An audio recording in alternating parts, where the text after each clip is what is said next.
थोड़ा समझने की कोशिश करो बेटा, मैं ये सब क्यों कर रहा हूँ। सिर्फ तुम्हारे लिए, तुम्हारी सुरक्षा के लिए। हम चाहते तुम्हें कुछ ना हो।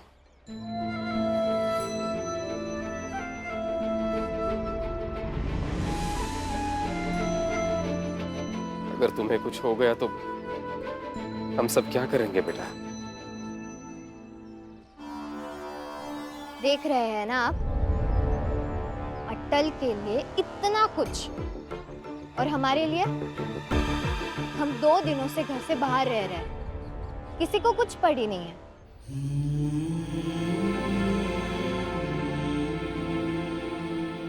आज आखिरी दिन है ना माफीनामा लिखने का, उसकी बात ही नहीं हो रही है यहाँ। अटल,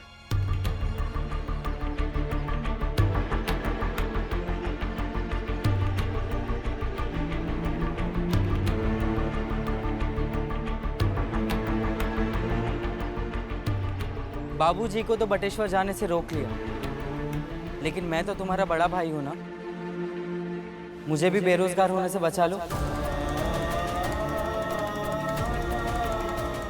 देखो, आज माफीनामा लिखने का आखिरी दिन है, मेरे भविष्य का सवाल है, माफीनामा लिखकर दे दो ना।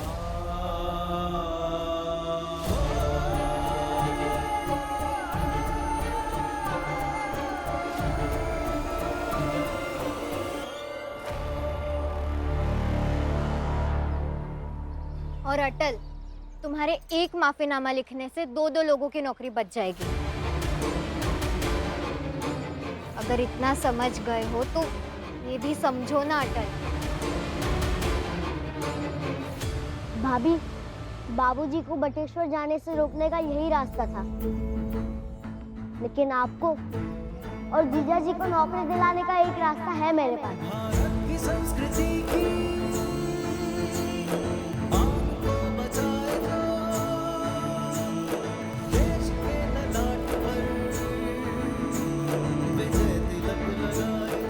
और समझौते के दरवाजे तब खोले जाते हैं जहाँ ना खोलने पर दम घुट जाए, इंसान अंदर से मर जाए, और सबसे बड़ी बात, संघर्ष खत्म हो जाए।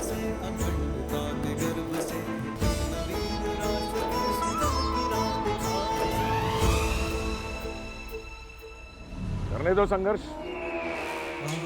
25 साल से मैं देख रहा हूं संघर्ष को रास्ते की धूल बनकर उड़ते हुए। इसे भी करने दो संघर्ष, बन जाएगा धूल अटल भी। हर चीज को एक दूसरे से जोड़कर देखना ठीक नहीं है।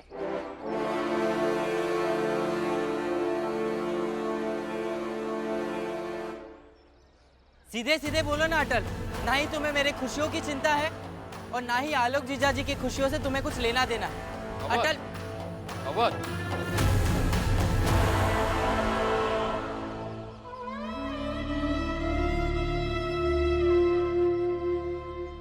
देखो बेटा, थोड़ा समय दो, सब कुछ ठीक हो जाएगा। थोड़ा विश्वास रखो। हा? कैसे रखे विश्वास?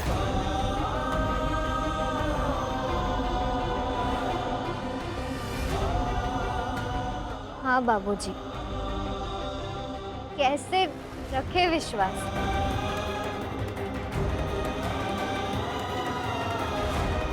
आपका और अटल का मसला तो सुलझ गया ना?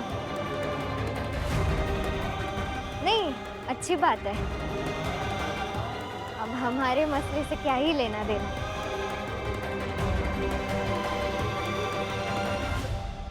ठीक है, हम चलते हैं। नहीं, वो क्या है ना, उम्मीदें चाहे जितनी बार लगा लीजिए, लेकिन एक बात का विश्वास जरूर रखिए कि हमारी उम्मीदें कभी पूरी नहीं होने वाली।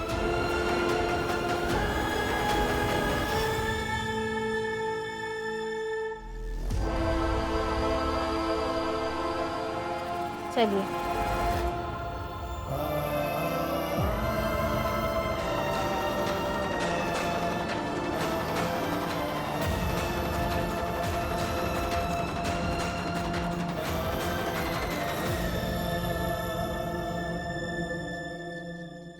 आज सरस्वती और अवध को खाने पर बुलाओ। अब हम लोग इन दोनों को खाना भी खिलाएंगे क्या? हाँ, क्योंकि अगर किसी के दिल में आग लगानी हो तो उसे अपने घर खाने पर बुला लो। तुम खाना बनाओ। सुना है सरस्वती और अवध को बैंगन की सब्जी बहुत पसंद है। आज उन्हें बैंगन खिलाते हैं।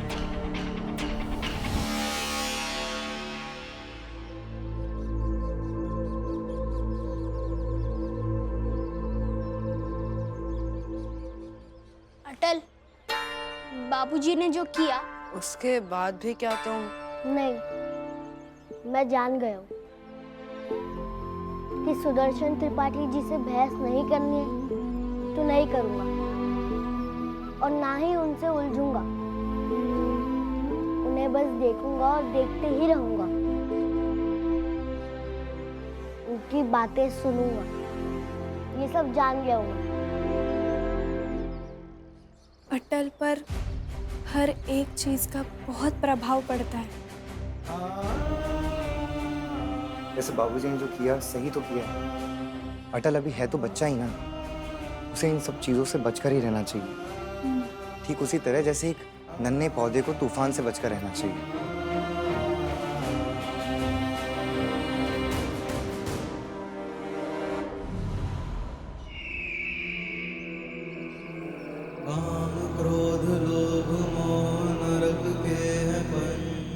देखो, हम भरोसा नहीं करते, विश्लेषण करते।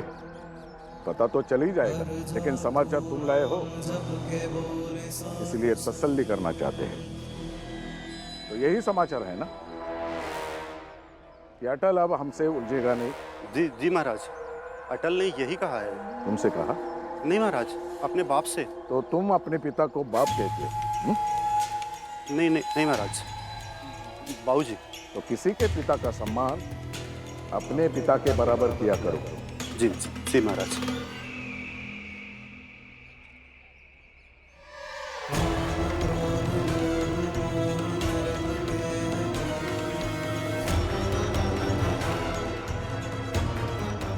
अब देखते हैं अटल ने अपने पिताजी से जो कहा वो सही है या गलत।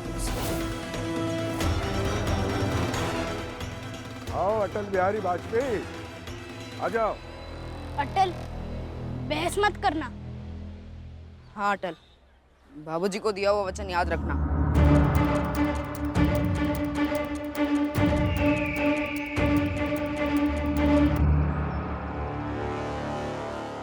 मेरा एक काम कर दो, फिर स्कूल जाना।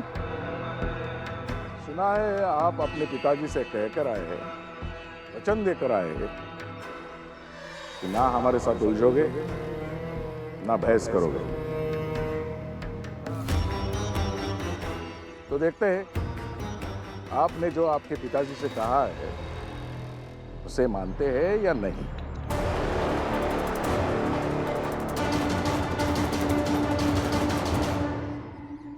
जी। ये आपका बस्ता मुझे दे दो।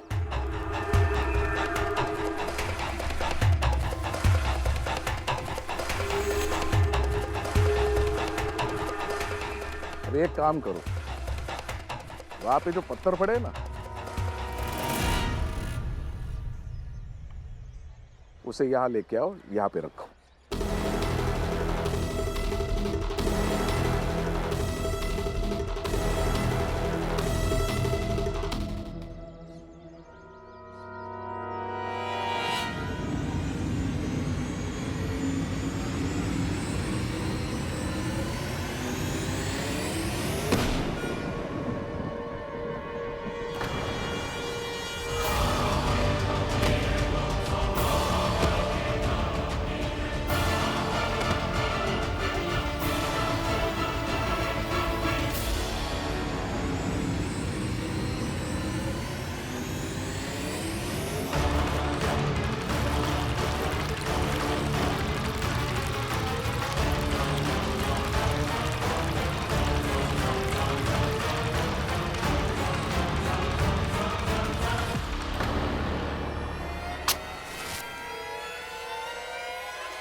क्या कर रहे हैं आप? ये किताबें अटल की अटल की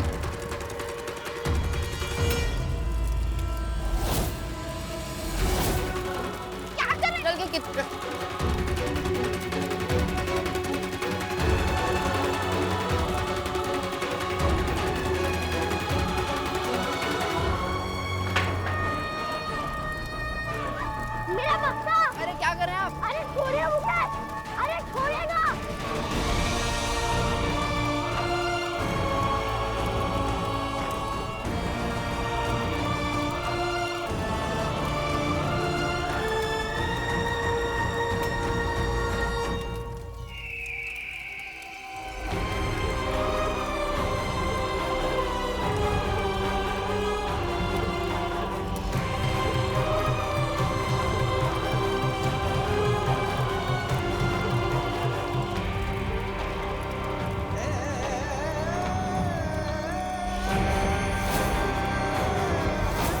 प्रेम, मेरे समय में कुछ कीजिएगा! वहाँ खड़े रहो। देखो जलती हुई किताबों को ठीक से देखो, फिर मैं तुम्हें एक बात बताता हूँ। देखो जलती हुई किताबों को, उसकी गर्मी एहसास करो।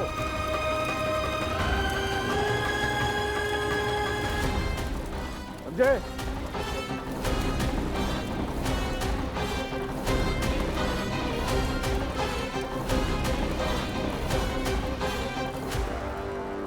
गर्मा गर्म पराठे और तुम लोगों की मनपसंद सब्जी।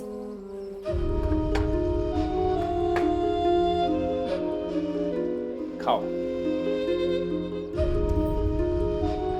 अवध, बहू, तुम दोनों हमारे पड़ोसी हो, इसलिए पड़ोसी के नाते हमारा फर्ज बनता है कि तुम लोगों का ख्याल रखें।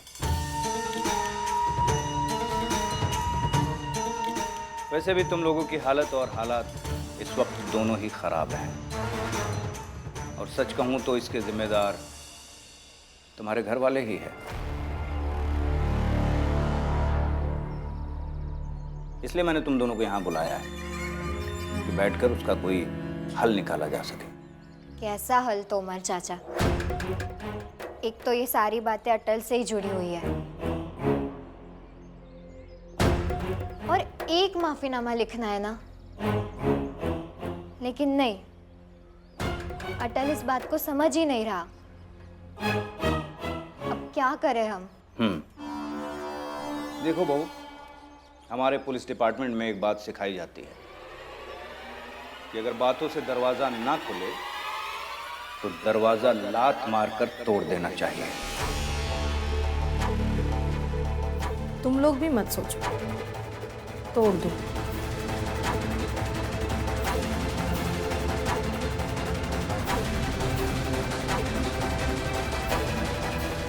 मैं कुछ समझा नहीं।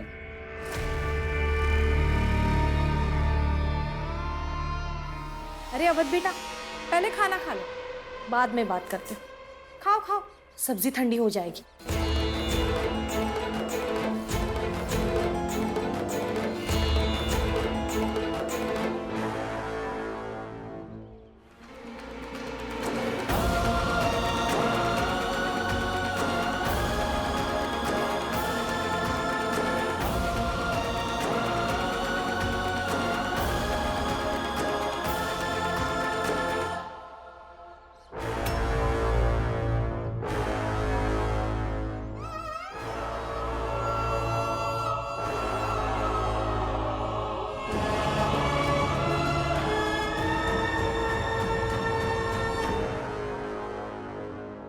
आज्ञाधारी पुत्र हो, अच्छा लगा।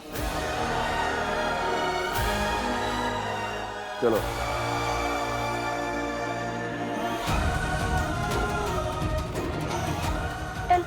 चल, परेशान मत हो। कौन सा रोज रोज वो तुम्हारे बस्ती को जलाते रहेंगे। परेशान मत हो। खाना अच्छा था ललिता चाची। और सुझाव भी। हम सोचते हैं इसके बारे में। आती रहना, सिखा दूंगी।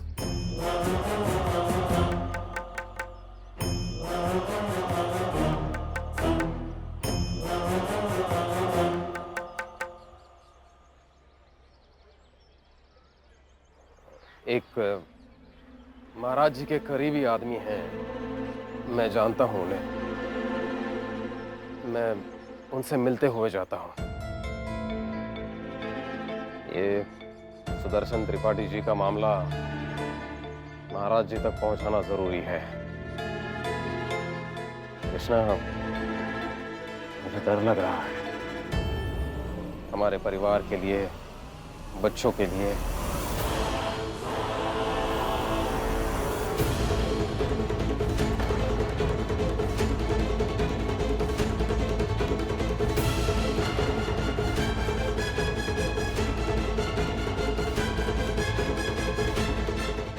डर तो अब मुझे लग रहा है तोमर भाई साहब और ललिता से। हा?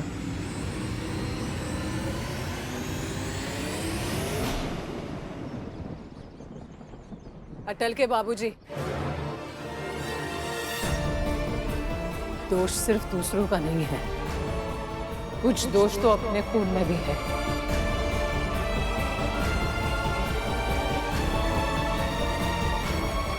मन में जरा से भी काली खाए ना तो खून सफेद पड़ने लगता है।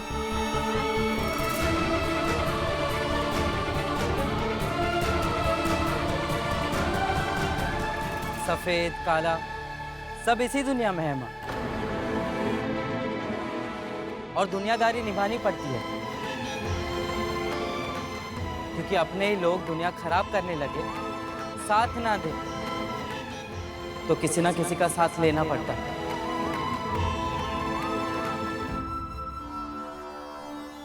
सहारा लेना पड़ता है।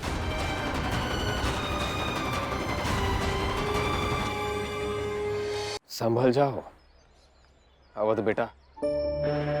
आंखें जब गलत जगह पे उम्मीदें लगाती हैं तो पता चलने के बाद चेहरा शर्म से लाल हो जाता है, फिर हैरानी से सफेद और अंत में दुख से काला।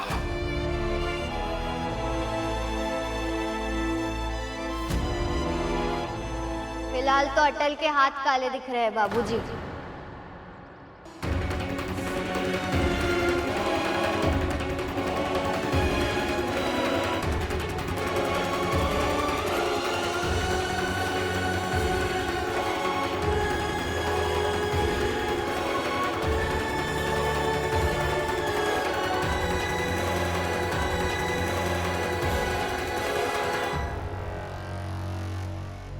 ये क्या है? हाँ? कैसे हुआ?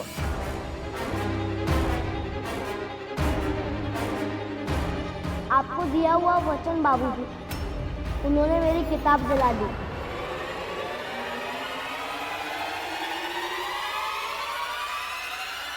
किसने जला दिया अटल? सुदर्शन त्रिपाठी जी ने।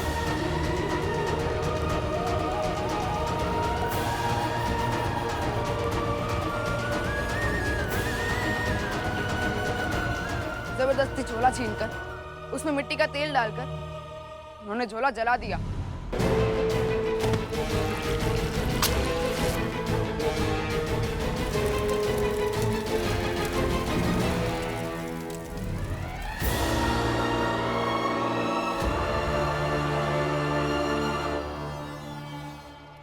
आखिर वो ऐसा कैसे कर सकते हैं? और अटल, तुमने आखिर उन्हें रोका क्यों नहीं? क्योंकि बाबूजी ने कहा था कि उनसे दूर रहो,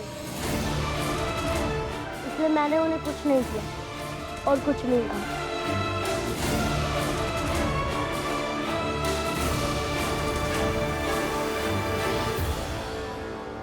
ये कुछ ज्यादा ही हो रहा है। कुछ ज्यादा नहीं हो रहा है।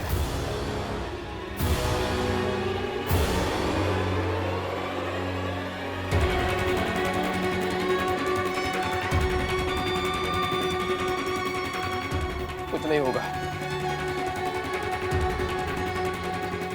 अटल,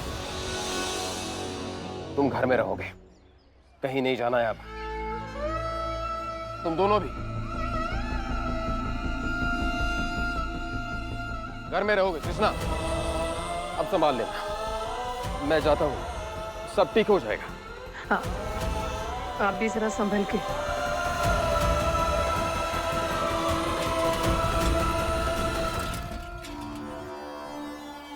सुदर्शन साहब के आते ही सारा खेल पलट गया है।